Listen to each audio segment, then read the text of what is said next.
All right. It looks like we have the majority of folks signed up that are on here. So is it noon yet? Yep. All right. Well, we can get going because I have some introductory comments to share first. So welcome, everyone. Thank you very much for joining us today for another installment of our Lunch and Learn webinar series. Here at NEBR, we're becoming a little more sophisticated. So today we're trying out a new Zoom webinar format. I'm pretty sure everyone's muted who's joined the webinar, but I just figured out how I can unmute you. So we might try to do that later. But if you have any questions as we're going through the presentation, please feel free to type them in the Q&A. I will be tracking that and I'll read them out loud to Nick later and he can answer the questions. He's also willing to answer questions during the presentation. So again, if you have any questions, type them in as you have them and we'll get to all of those. We are recording this session and the link to the recording and the slides will be shared with everyone who signed up after. It'll also be available on demand through the NUIA website for members who were unable to attend today. So thanks again for joining us. We're going to learn how Quebec is managing all its pulp and paper residuals. I would like to introduce our speaker today. I'm going to have him share his screen in a moment. Nick LeBlanc, who's an awesome NEBRA member, very active and engaged and always willing to share his knowledge and experience with the rest of us. Nick is Englobe's Director of Business Development for the Northeast United States. He is a father of 3 young boys. God bless him. And you might see them from time to time on Nick's social media posts. He's usually got them screening compost or working in the garden. That's right. They're awesome though. But so Nick's worked in the environmental field for over 15 years, notably in residual and odor management. He currently resides in Sherbrooke, Quebec. He's traveled extensively throughout the US and Canada for his job and for environmental projects, air dispersion modeling, compost operations, you name it. He's got a wealth of experience. We're so happy to have him as a member. And again, thanks for presenting today. I'm going to turn it over to you, Nick. All right. Thanks, Janine. So just confirm, Janine, can you guys all see my screen for the presentation? Not yet. I don't know if I have to click the share screen. Yeah. Okay, let me do it again. And screen 2, share. Very good. All right. So welcome, everyone. Thanks, Janine, for the introduction. Like she said, my name is Nick Leblanc. I am the Business Development Director for Englobe. And I will be presenting to you today how pulp and paper PNP biosolids are managed in the province of Quebec. I'll do my best, right? I deal with all types of residuals. Biosolids are municipal biosolids, pulp and paper, ash, composting, food waste. And so I had to learn a lot about what was going on within the province of Quebec for the pulp and paper industry, which is not something I was necessarily familiar with. But I did my best. And hopefully I'll be able to enlighten you on what's going on within the province of Quebec. I wasn't sure who was going to be on the call, if it was going to be more generators like pulp and paper mills, or if it was going to be managers or regulators. So I tried to make the presentation so that it answered a little bit of everything. I'm going to talk about the industry of pulp and paper, the production volume, stuff like that. I'm going to talk about the different regulations there are for recycling residuals, notably for land application purposes, because that's the most cost efficient one we have, but also for other types of projects. And also going to talk about the state of the industry, where we're going, where things are headed. Also, I'll stop midway in the presentation. If ever you guys have any questions, I'd prefer you guys ask them during so that we can assess those specific questions then and versus at the end. So we'll get going. Let me see if I can just. All right. The agenda real quick is going to be how the industry got started, how everything got started with pulp and paper. We'll talk about the industry's progression from the 2000s up until 2012, until we got the major game changer in residual management, which is the permit by notification. We've already done a presentation on this at a NIBRA conference in Burlington, I think 4 years ago, but I'll go over it again real quick. And I'll talk about briefly where the industry is going and where does Englobe fit in all of this. So how things got started? Well, obviously the use of fertilizing residuals, FR as we typically call them here, is nothing new. Quebec's farm producers have been using manure and harvest residuals for years and years, for decades on their farms. The spreading of these types of residuals like wood ash, fishing wastes have been used, like I said, for decades and have been recommended in practice. And more recently, we've come into different types of residuals, bone meal, animal flour, a little bit of compost here and there. But it wasn't until more recently that we've started getting new residuals that we're starting to manage with new properties that become available on the market. These materials include sludge or biosolids from municipal wastewater treatment plants or industrial mills, pulp and paper, cement, kiln dust, wood ash, and food waste compost, which is something quite big and popular in Quebec. And this use in agriculture is a logical step, and I'll explain to you in a second, a logical carryover of Quebec's water and air cleanup efforts for the environment. So everything started really in the 1980s with le Programme de l'assainissement des eaux du Québec. So that's essentially, just very simply, is the Clean Water Act for Quebec. So essentially it was born out of a need to protect Quebec's rivers. The Ministry of the Environment, and in Quebec, it's actually the Ministry of the Environment and the Fight Against Climate Change, but I'll just keep calling it the Ministry of the Environment for simplicity's sake, started requiring the biological treatment of all effluent water prior to it entering the watershed, which meant that beforehand, a lot of it was contaminated water.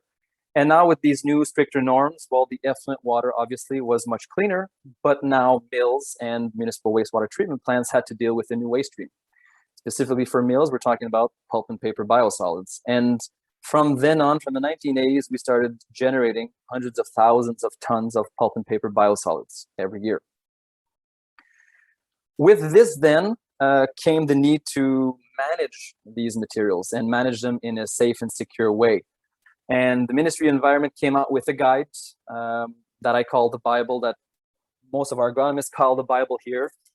It's a guide that helps anyone managing or using fertilizing residuals use them in a regulatory and a safe way. And so this guide was first introduced in 1984 and was updated and replaced in 2004 with the guidelines for the beneficial use of fertilizing residuals. I'll keep referring to it as the guide. And the guide, one of the founding members or founding creators of the guide or contributors is our very own Marc Hébert. And I say very own because he's not part of Englobe, but he is a member of NIBRA, and I think Marc is on the call today. And Marc, now an independent contractor, was part of the authors of this guide. So anything relating to the use, the rules, the application, the norms, the regulations for the use, management of fertilizing residuals, Marc is your go-to person. We go to him if you have any questions. If you do have any questions on the guide, I'd strongly suggest you contact him afterwards. Marc is the only picture I had that I found on the web, so I hope you appreciate the picture. So the guide or the guidelines, this guidebook was essentially is still essentially used to determine if a beneficial use activity for a fertilizing residual is subject to a certificate of authorization.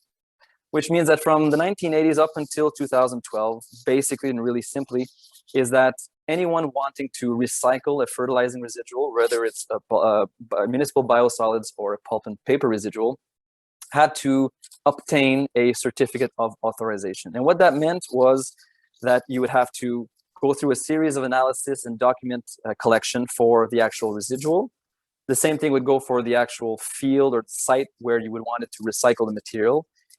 Collect all that information, put it together, send it to the ministry, and have them authorize you and give you a yes, go, no go on your project. And this is for pretty much everything, whether it's a 200-ton land application project for a pulp and paper residual or a multi-million ton project for a land reclamation projects on a mine.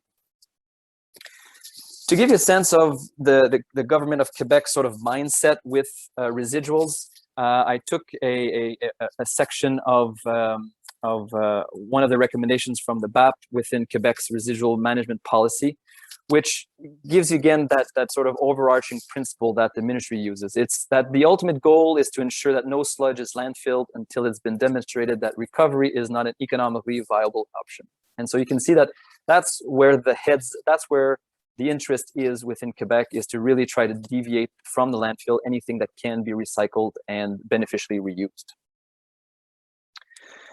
Within the guide, within this Bible that instructs anyone using fertilizing residuals and into how to use it, within it, the guide defines a fertilizing residual as a material that can be used to maintain or improve, as well as the chemical properties and biological activity of soils. It's important to note that within this guide, this framework that guides you into how to use these residuals, manures and farm residuals are not included in this guide. So there's a clear separation. I'm assuming, and Mark may have the answer, but I'm assuming it's because farmers have some sort of a grandfather clause and have been using manures for centuries. And so farm manure is not included as a fertilizing residual. And so it is not, this guide does not apply to it. Within the guide, within the Bible for all residual managers or generators who are using residuals in Quebec, the guide outlines exactly how a fertilizing residuals can be used and for which application. We're talking about land application on farms. If you want to transform a specific residual, municipal biosolids, pulp and paper residual into compost. If you want to manufacture a commercial soil, if you want to revegetate a degraded site like we're doing at Thetford Mine and Asbestos, if you want to apply some and recycle them in forest areas, the guide helps you follow the different rules relating to the use of this residual. Within the guide, within the Bible, I broke it down to something quite simple for me to understand, because I don't deal with the guide every day, right? I deal with business development on this end, but our agronomists deal with it every day. And from everything, all the discussions I've had with them, this is sort of a simple breakdown of the guide. Within the guide, there is a classification system. I call it the COPE classification system. Essentially, I call it a ranking system of your specific residual. And what it does is it helps you rank your residual to show you what you can and cannot do with it, what types of limits you may have. So the higher rank you have with a residual, the easier, the better it is to manage, to recycle. The lower ranking you have, the more problematic it can be, meaning that it can have higher contaminants, more odors, more liquid, more contingency, more limits. Within the COPE classification, this first ranking system, each of the letters in COPE stand for a specific screen. I'll give you an example. So the C stands for contaminants. The E stands for foreign bodies or external bodies. So this is this is part of the list from the guides that shows you, depending on your residual, once you've analyzed it, you can see if your residual falls under category 1, which is the highest rank, which is a better quality material, than category 2. Category 2 means it has more contaminants, means it's more difficult to more difficult to use. You can use less volume, etc., etc. Oftentimes in the US, when I get results from potential clients, often missing like cobalt, copper, iron, magnesium, molybdenum. These are things I think you guys don't necessarily look for in your regular testing, but these are things that the Ministry of Environment looks for and then assesses your. The foreign bodies is very important as well. So depending on what's found after analysis, if your material is highly contaminated with plastics, like if you have a pulp and paper residual from de-inked material and you have a lot of residual plastics, well, you'll be more bound probably on the E2, so a lower rank material, making it more difficult to use on agricultural fields, obviously because no one wants plastic in their fields. The P portion of the COPE classification system, this is within the guide in Quebec. So the P is for pathogen. So this again determines your pathogen ranking and enables us to see where we can actually use your material. And so if we're talking about pulp and paper, if you have a pulp and paper mill that is producing biosolids or producing sludge that is never connected to a sanitary line, well, you would fall on this first point, this first line of pulp and paper not contaminated by fecal matter.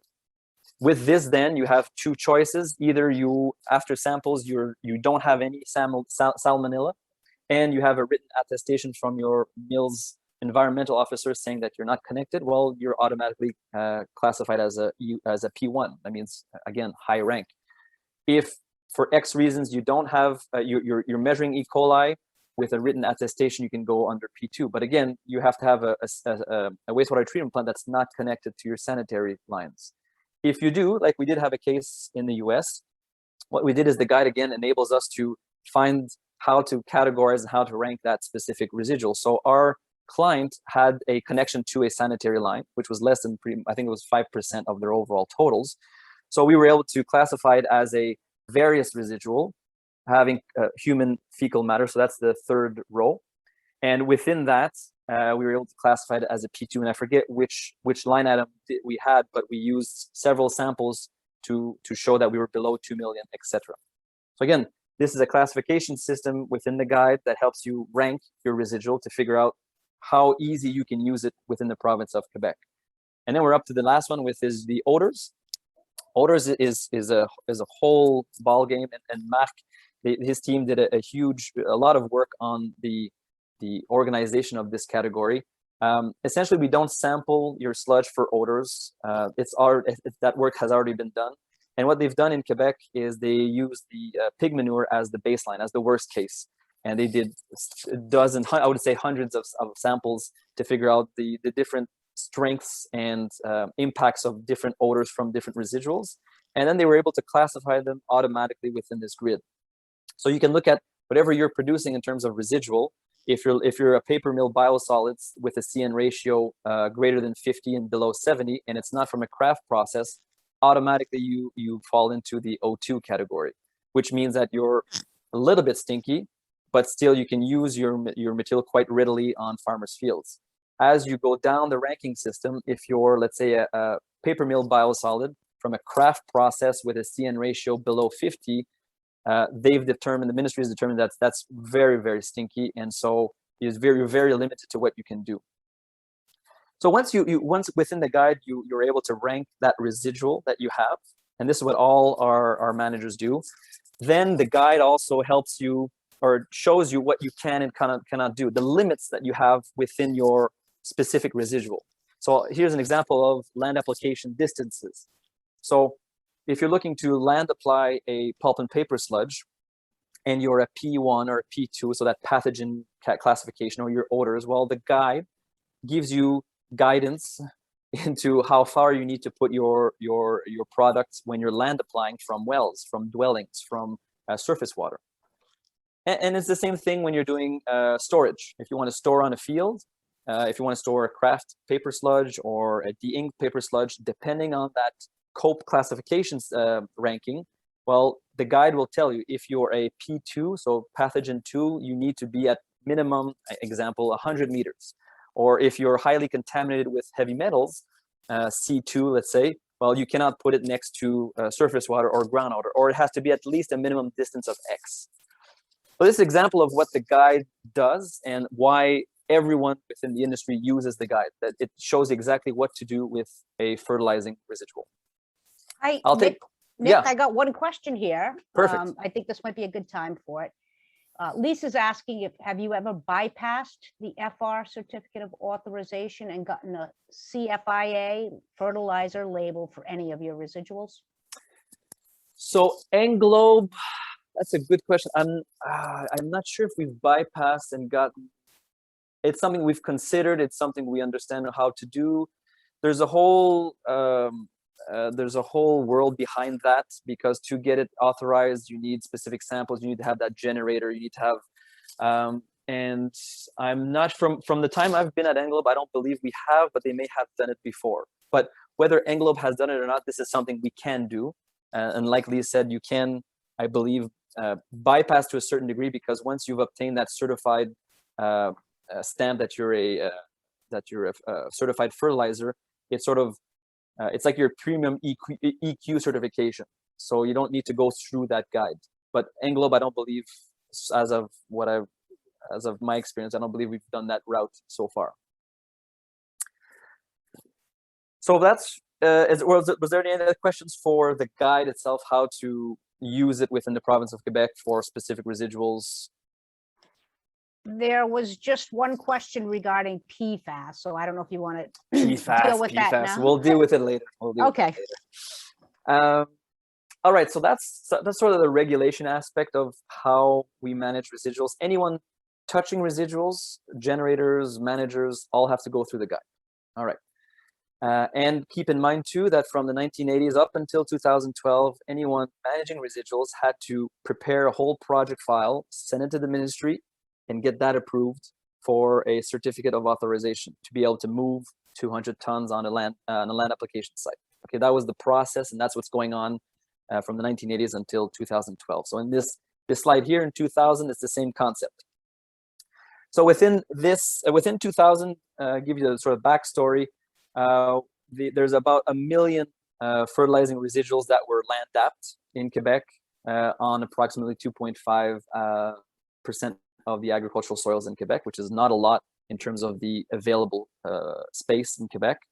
You can see that land application was in 2000, one of the main forms of industrial and municipal waste reclamation. You know, there are others like mine reclamation, incineration, but in that time period, land application was the primary option. And paper mill sludge represented about 2/3, and still does to a certain degree, 2/3 of all the fertilizing residuals applied in Quebec. And from my experience and from talking to others, and it's the same thing in the Northeast, paper mill biosolids are a little bit more, I would say, noble than municipal biosolids because of odor factor, the ick factor, the processing, where it's from, etc. So there's that helps a lot. And there's a lot in Quebec as well. So there's a lot of pulp and paper sludge available versus municipal biosolids. They're more dispersed. In 2006, just to give you a sense of the industry, sense of the volumes generated. So this is a mismatch of all organic wastes generated by the pulp and paper industry. And the pulp and paper industry could mean cardboard processing plants, all these things. So it's just to give you a sense of the province of Quebec versus wherever state you're from. So in 2006, it was about 3 million metric tons of everything combined organic waste. Not everything is recyclable, but everything combined. Of that, about 1/3 was eliminated via landfill and incineration, and about 2/3 was recycled. A lot of it was composted, and a lot of it was land applied. And you'll see the composting trend from about the 2000s to now. You'll see that drop drastically, obviously because just cost is a major factor. It's very expensive to compost pulp and paper biosolids. And so that land application, mine reclamation projects, that was chosen more often as time went on. This is a graph too that I want to show you just the overall trends. It doesn't necessarily represent what's going on now, but it gives you a trend within the province. So landfilling of pulp and paper residuals has been declining since the 1990s. And you'll see it sort of plateaus in the 2000s. Same thing, it's the opposite for land application. So land application jumped a lot with a lot more land application projects, but at the same time, it sort of plateaus. And that sort of trend is pretty much the same thing as of today. It's been steadily increasing for land application. It's been steadily decreasing for landfills. But when I say steadily, it's very slow. It's a slow progression. It's nothing major like we see in this slide here. The trend as to why it's been sort of a steady, slow growth and nothing major, I found there's many factors. You know, could be social, could be odors, could be there's specific events in different municipalities, different localities within the province. But some of the main points I found was still obstacles to social acceptability and administrative authority. And what I mean by that is social acceptability back in the 2000s, 1990s, and it's still to a certain degree today the same. I mean, we're still managing waste. We're still competing with manure, which have been there forever. So there's still a little bit of pushback. We're still having to introduce this sludge to farmers who have never touched it before. And so there's that aspect to it. Also, there's the administrative authority. So And I'm sure there have been cases like this in the Northeast where some towns or municipalities, because of pushback, because of certain incidences, decided to unanimously ban land application on their land or on their area. And then you have this sort of gray zone because it's maybe not their jurisdiction to ban, and then you're trying to push back, but you don't want to have too much social acceptability issues. So when I made this slide, I thought of what Anthony Drouin from New Hampshire DS told me, and I think this applies in Quebec, but also everywhere, is the fact that, even today, you don't want to land apply pulp and paper biosolids anywhere near a residential neighborhood that has underground pools or below ground pools. And I've kept that in my head because it's true to this day in Quebec. Even if you're managing a nobler material, which is pulp and paper, you still have that risk, and all residual managers have to take that with precaution. In 2007, to give you a general idea of the state of residuals within Quebec, you can see pulp and paper biosolids were generated and recycled at a rate of about 800,000 metric tons of residuals. And so we're talking, primary, secondary, mixed, de-ink sludge. Municipal biosolids, much less, about 250,000 metric tons. And you can see, I'll just add those two, but it gives you a sense of the overall recycling industry, residuals industry in Quebec. A lot of the pulp and paper biosolids were sent to agricultural fields, and you can see composting sort of slowly decreasing with the years, and you'll see that drastically drops later on. So, 2007 moves on, and we reach 2012, and here we hit a major game changer in 2012. Serge, my colleague, did a presentation on this at NIBRA, and I said it before, 3-4 years ago, about this system. It's quite unique. It's quite unique in Canada, and I think in the Northeast as well. So if you remember, we talked about how originally any generator or residual manager had to request a certificate of authorization from the ministry to obtain that go to recycle a residual on a farm field. So whether it's pulp and paper biosolids or municipal biosolids, you have to go through that process, and that process could take 1 to 3 months. So imagine if you want to just place 200 tons or 1,000 tons, you have to go through that same process. It's long and cumbersome. What the ministry did in 2012 was essentially put the responsibility of the review of the project, not necessarily in the hands of the ministry, but more so in the hands of the agronomist. An agronomist in Quebec has an order, a bit like an engineer does, or a doctor or nurse. And so they, after 2012, were now responsible for, put in charge of, the full review of a fertilizing residual or recycling a fertilizing residual. So what they would do is they would take up all the info on the residual itself. They would take up all the info on the site itself, the soil, the proximity, the need for a residual. And they would build sort of the case, the project, as they would do prior, and send it to the ministry. But before sending it to the ministry as a request, they would review the project and essentially sign off on a go, no go. Essentially, it's always a go depending on what the project is. But they'll sign off and say, yes, we agree, the use of this fertilizing residual on this specific project, on this field, makes sense because of XXX. They'll send it to the ministry, and as of 2012, it's sort of like a rubber stamp. And so within 10 days, if the agronomist does not hear back from the ministry, it's automatically approved. So you can imagine how this has changed the world of residual management. From waiting 1 to 3 months to get your certificate of authorization for one specific project, now you can move ahead and contact more and more farmers. The role now is on the agronomist. The agronomist takes that in within their own responsibility. So when they're signing off, like an engineer, you're signing off on a document, on a calculation of a bridge. You want to make sure that your calculations are right. And so the agronomists do the same. Whether it's a third-party agronomist that you're using or an in-house agronomist, it's the same concept. So this game changer, this permit by notification in 2012, reduced the need for C of A's by 70%. It enabled the Ministry of Environment to really focus on larger, more projects that could be potentially detrimental to the environment versus, a small land application project of 100 tons. And it just created that certificates of authorization just were less and less requested. All right.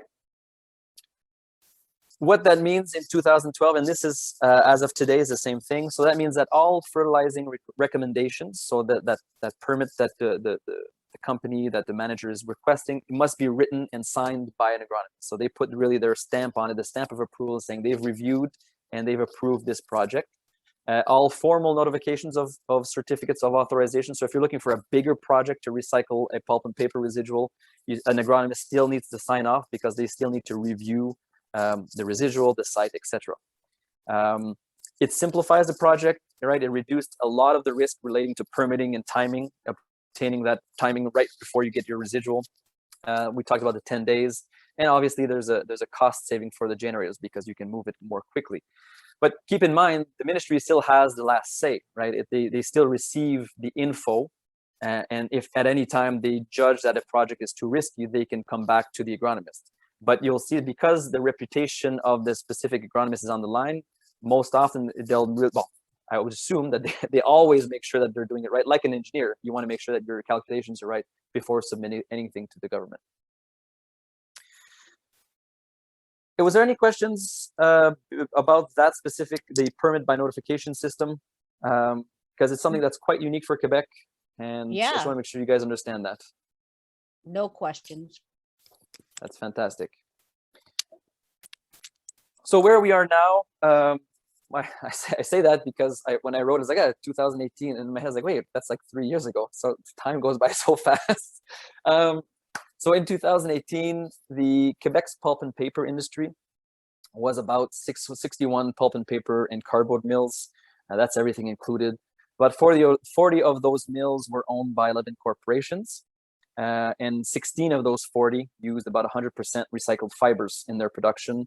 There was about, in 2018, 240 sawmills, which is pretty much the same today. It's up and down. COVID has changed everything, but to a certain degree, it's the same. 25 panel board factories. And in 2018, about 20% of all fibrous material that was used in the making of pulp and paper is post-consumer. That was in 2018. Again, a general overview of everything organic produced by the pulp and paper industry that could be tabulated. In 2018, about 900,000 metric tons of everything organic produced. That includes pulp and paper sludge, but everything else as well that's generated from the mills. The landfill is about a quarter of that was landfilled. A lot was incinerated. And when I say incinerated, it could be incinerated, but it could be like a waste to energy plant as well. And much less was composted because of the costs. And a lot was, about a third was land applied. And this is in 2018. Where we are in state of the market, pulp and paper biosolids for use in Quebec, they still have some way to go before they're considered equal to manure. I mean, a lot of farmers use pulp and paper biosolids and will swear by them and will use it all the time. But I mean, Quebec is huge, and there are a lot of agricultural farmers, and so I mean, the Quebec pulp and paper residuals are covering about 5% of all available lands where you could put pulp and paper in Quebec. So you can see that's why I say they still have a lot of way to go. Manures have been present for centuries and are still very prevalent in Quebec. And so to be able to bring that to the market, we still have some way to go. Within 2020, so today, what I could find from the industry, some industry summaries, was we have 39 pulp and paper mills, right? So it may seem big, but when you think about how big Quebec is as a province, it's massive. And these paper mills are not all positioned geographically well. What I mean by that is there are a lot of paper mills that say clumped together and thus competing for outlets regionally. You have paper mills that are situated in locations that are just inaccessible, that are, northern Quebec, or that have no outlets, no economically viable outlets nearby. So there are no agricultural fields, or not a lot. Or the type of residual that the mill is producing isn't competitive or isn't useful in the area. The market in Quebec, which I think is the same for some states in the Northeast, is we're still recycling pulp and paper free of charge to a certain degree to the agricultural clients, instead of approaching the use of biosolids, pulp and paper biosolids, as a valuable product. I know RMI has used this approach to some success, where you use the fertilizing properties of a specific pulp and paper residual, and you can actually get revenue from it instead of giving it for free. And in Quebec, it's been this way for several years, and it's a very hard, slow progression. Will we ever get to residuals where farmers are willing to pay for it to a certain degree? I think maybe in time, but it's going to depend on what's also available in the market. So we're competing with synthetic fertilizers, manures, etc. The other thing to keep in mind within the state of the market is that the overall farms in Quebec are relatively small in size. And I say this, I'm not a farmer, but I say this because when you look at, in comparison, let's say to Ontario, the average farm, and I say this very broadly, will take in maybe 200 to 3,000, give or take, short tons of material. And this depends on the material you're using, etc. But that's sort of the average that we use for land application. Whereas in Ontario, we have clients that can take up upwards of 15,000 tons on a single farm. And these are not corporate farms. These are family-owned farms. So you can just see that big difference between the two provinces. So that's sort of a summary, a little bit of the industry in Quebec. And I keep referring to pulp and paper on land application because that's the most common, that's the most prevalent, that's sort of the most economical outlet. There are many other outlets in Quebec, but most often we talk about land application. For Nick, you, yeah. Just quick question here. No problem. From somebody, is it, when you say it's being taken free of charge by the farmers, what about the transportation costs? I mean, that's included. That's transportation cost is part of the package. So as a residual manager or a generator, and I don't know about, let's say, other situations for like a mill dealing directly with a client, but most often the case is that the generator manager will take charge of the transport and bring it to the farm at zero cost. And so the farmer has this product on hand that they then will spread and use on their farm fields. For my US clients and potential clients or partners that always ask questions about how to use and what to consider when thinking about Quebec, because I hear more and more that Canada is being considered when looking at different options, specifically in the Northeast and the landfill situation. I just put a slide to have these sort of reminders. So always keep these in mind when thinking about using your residuals or pulp and paper residuals in Quebec. So the first is obviously making sure that your residual is above 15% solids, which is always the case, but below that is almost impossible to manage within Quebec. Fertilizing residuals versus fertilizing biosolids versus de-inked biosolids have different markets and different sets of regulations, always within that guide, within the COPE. So what I mean by that is if you're a material coming from northern state, New York, or if you're coming from Maine, depending on what material you're producing, what residual you're producing, well, you may have access to land application sites right at the border, or you may have to drive another 100 miles in the province to access a specific site, again, based on what your actual product is. And then, again, like we did before, once you've classified and ranked your residual, well, you may have certain more restrictions, like you can't put it on next to a well or next to a residence, etc. So just keep that in mind. Fertilizing biosolids versus de-inked have different markets and different sets of regulation. The pathogen count for a pulp and paper residual should be always below 2 million. Again, when you're thinking of Quebec, if you're below 2 million, we can do things with your residual. Above 2 million, it becomes much more complicated. Land application in Quebec is limited to phosphorus loads. I believe Vermont is the same. I think it's phosphorus. So that's to keep in mind. It takes 2 to 3 months of sampling and reporting to get your material accepted in the province. So what I mean by that is, well, I'll give you an example.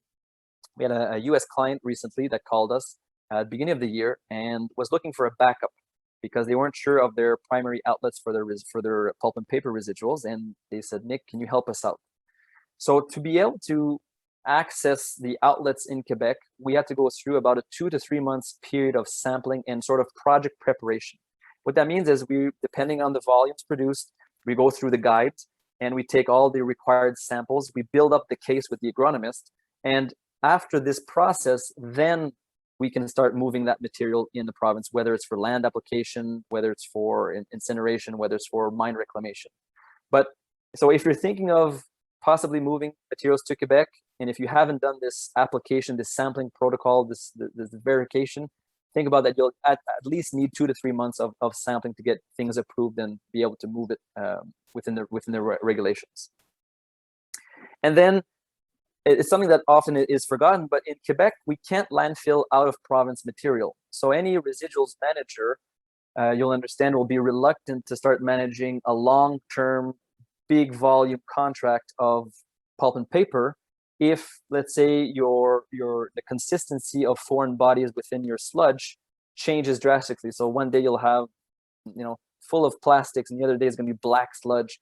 So as a residual manager, if we can't landfill, if we don't have that ultimate backup, it's difficult for any manager to sign on to a long-term projects without any outs like this. So keep that in mind when thinking of Quebec, is that we can't landfill out of province material. And so we need to be able to place your material in one of the different outlets that we have. And if we can't, we'll have to send it back. So that's things to keep in mind when thinking of Quebec.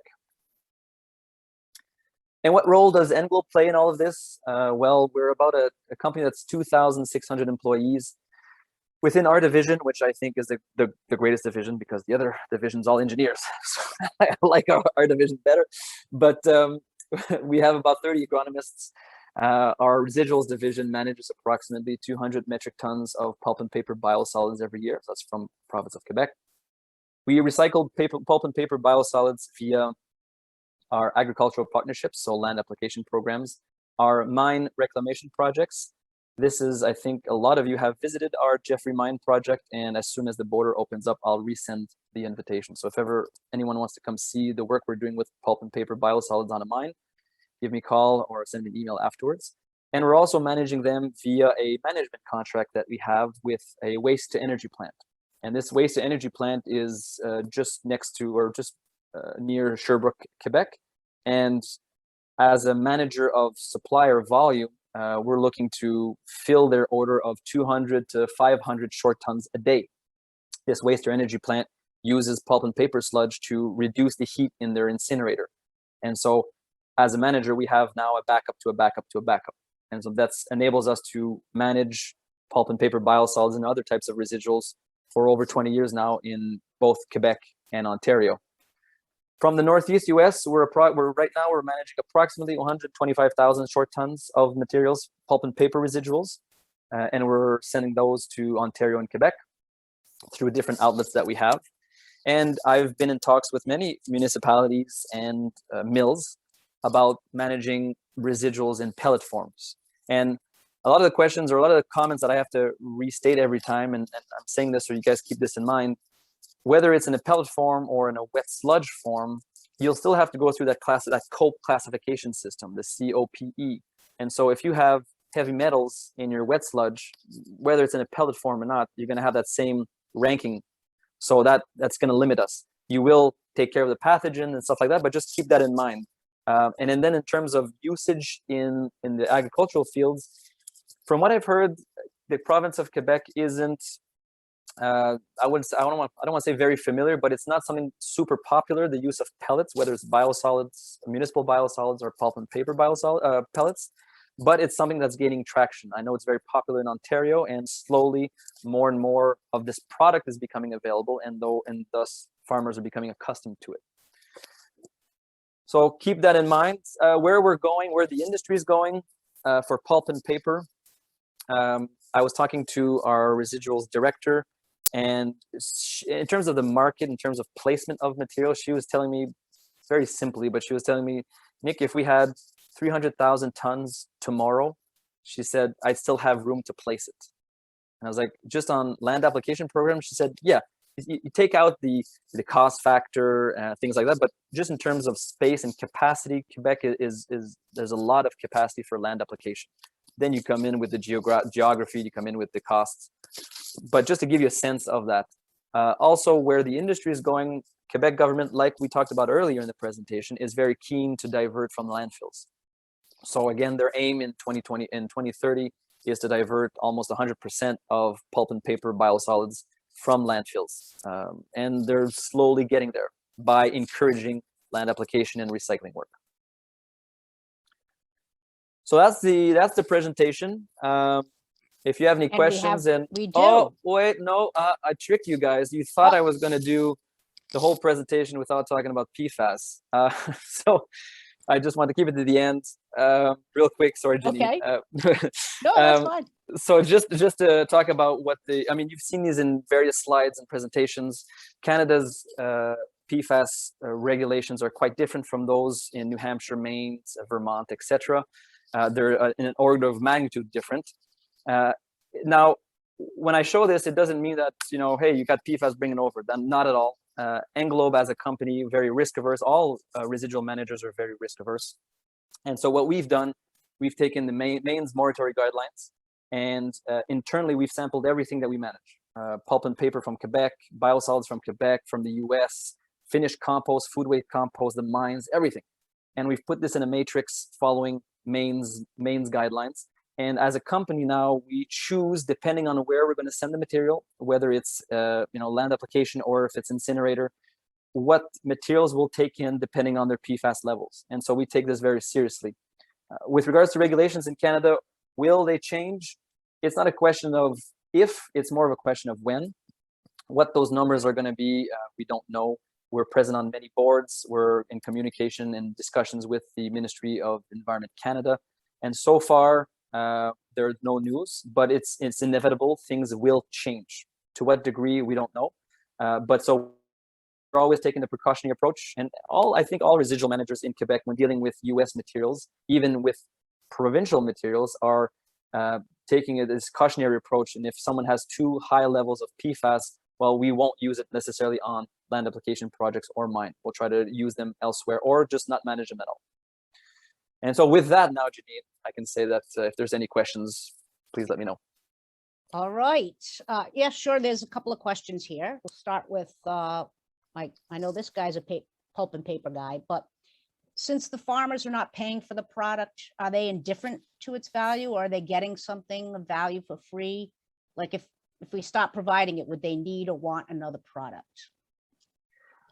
So I'm not on that end in Quebec, but if we stop providing, there would definitely be a void.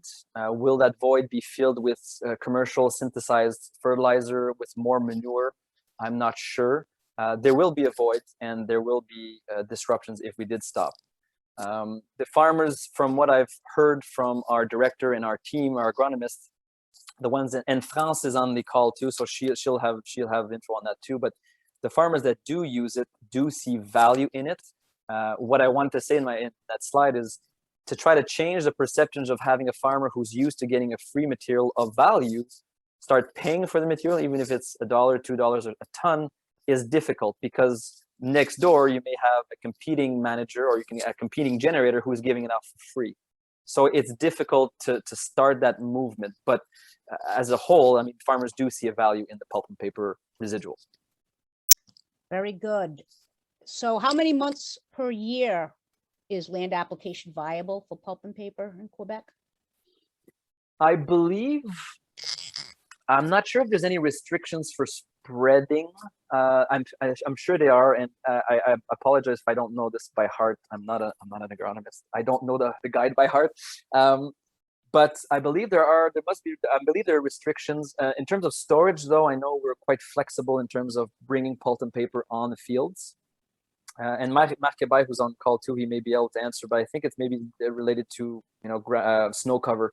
But so if we're with that limitation, then we can still store pulp and paper biosolids on a specific field. The different difficulties we'll have is more accessing fields that have a stable site, is what we call. So you have those storage limitations of based on the guide. And if you're in the middle of the field and the farmer allows you to store pulp and paper in the middle, well, you have to be able to access that. And so when it starts raining in the fall or in the spring and it's all muddy, you lose that perspective. So I'm not sure what I'll have to get back. If you want to tell me afterwards, Janine, who that was, because I want to know too. So I'd like to I can give that right answer, exactly the months of the year that is allowed to spread on farmers' fields. Or, yeah, that was Chris Holcomb from Eco Remedy. Okay. Couple more comments here. Actually, Serge chimed in that, yeah, educating the farmers is still an effort, but that they're starting to see the value.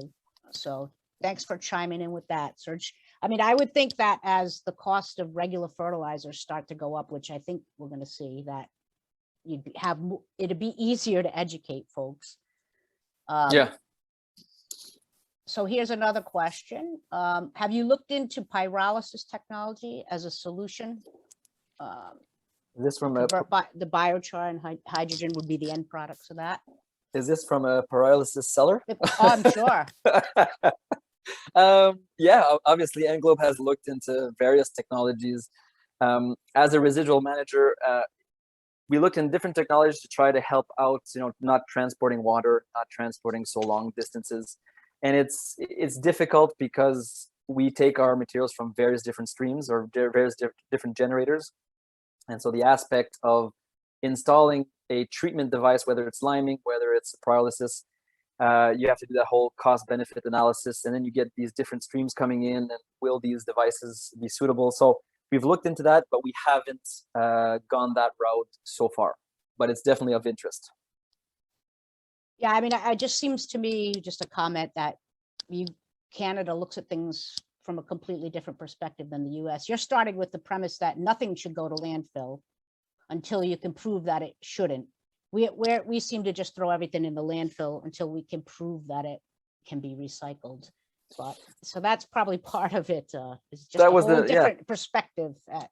Well, that's why I put that slide in, because I thought it gave a good sense of, I mean, it may be just policy rhetoric and fine, doesn't really, but it gives you that sense of where they want to go. And so then the rules and regulations sort of follow suit and try to tailor and push towards that goal. Does it always end up that way? No, but the point is there, it's to reduce and deviate. All right, I think this is just a comment here in the question box, but as far as the value seen by the farmers, it seems like, yeah, the municipalities will be getting pushed to recycle their organics, which will increase the amount of fertilizing residuals in the market. And some farmers are concerned that this will compete with manure. Yeah, the whole composting and food waste, if I can do it real quick, is completely different from what you guys have in the Northeast. In Quebec, all the municipalities are in charge of collecting their food waste from all the citizens, right? So it's part of your taxes. And so every year there's a bid for the composting, and there's a bid for the collection of the municipal waste. And so Englobe is part of this. We compost a lot, but municipalities do as well. And so far, compost has not been such I would say, a big hit. One, because I would say maybe Serge is the kingpin of compost market in Quebec, but I would say maybe there's not enough of compost depending on the years. There's not enough compost to suit and to supply the needs. There's a cost associated with compost for agriculture versus, let's say, organic materials like pulp and paper. So there's that whole aspect, but I don't see compost coming in to compete with a product of this value free of charge for the time being. Serge, if you wanted to add anything, I've allowed you to talk. So I don't know if you, but he's been chiming in on the chat, so appreciate that. Sorry, I'm here. There's two things there. Is there going to be competing, the biosolids with the manure or something? The question has been raised mostly with some, let's say, the very large digestate or biosolid production sites. So, and it is a concern, and it is being looked at, and there is pressure not to, to circumvent the manure management. But there's many regions which have an excess of material, so that concern is being mostly addressed to be able to transport the material to regions that are in need of product. So I think there's going to be an equilibrium there to be established, so that we can meet everyone's market, everyone's need, and still have suitable price there for disposal of different residuals. Thank you. There's another question here, you guys. It's from Jeremy, while the province seems encouraging of bringing pulp and paper biosolids from the US, what's the stance on traditional municipal biosolids? So it's the stance, the province. I mean, in terms of the province, as long as you follow the rules and regulations from the Agricultural Canada, the Ministry of the Environment, Quebec, as long as those rules are followed, it's more a question of market. Is there market for the specific product? I mean, the cost is a big factor.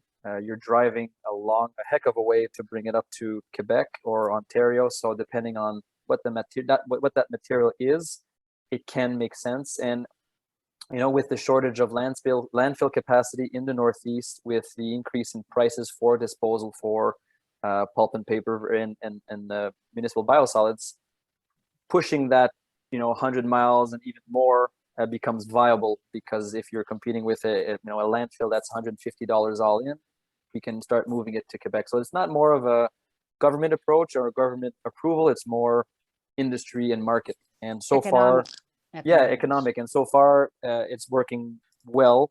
Obviously, the prices are different, right? A biosolids, untreated biosolids is more expensive to dispose of in the Northeast, so it can go further up north to Quebec or Ontario. A pulp and paper, depending on what it is, depending on the type of residual it actually is, depending on what's in it, is there PFAS, all these different factors, the price point makes it that much farther that we can, recycle it in Quebec or Ontario. All right. This is really interesting. I do love the different perspective. If there's any other questions like that anyone wanted to talk about, how to, I would say, get started, or is a specific residual suitable, or what the potential will be. I get often these questions from municipalities. What would be the potential if we converted to pellets or whatever? Feel free to give me a call or send me an email. This is part of my job. So I as much as I can, I'll try to give you all that information. If I don't have it, like the spreading of solids on Quebec fields, which I think Guillaume Bouvin just talked about it. He said it's not permitted to spread on frozen lands or covered with snow. So, but if I can get that information for you, that's part of my job. So feel free to give me a call anytime. All right. Thanks, Nick. I don't see any more questions coming in. Beer time. I know you're going to call it an early day, but I want to thank you very much, and thank everybody for joining us today. We have these sessions lined up through October, so please check NIBR's events page for more information. And I just want to make a special mention, since I have time, of the Lunch and Learn session we're planning in June, which will be an enjoyable conversation with the Mid-Atlantic Biosolids Association, longtime Executive Director Bill Toffey, who is a character, and that will be a fun day. But if you have any ideas for future Lunch and Learns, please reach out to me if there's something specific you'd like to hear about. And Janine, if I may, I just want to mention, everyone, next week is compost week. So a good time to spread out the good news of all the benefits of the compost and spread the word on this. So sometime a little post sometime next week. That'd be I guess it's good for the business. And Serge is an award-winning pumpkin grower. The seeds are underground, so we're getting ready for this year. So it's a lot of fun, but it goes to show the benefit of the compost there. So. Very good. Yes, I agree. That was a big one. All right. Well, thank you very much, everybody. Nick, thanks again. You're an awesome NIBR member, and I'll hope to see you in person sometime soon. Soon, Janine, soon. Soon. Very good. Thank you, everyone. Have a great day. Nice weekend. Everyone.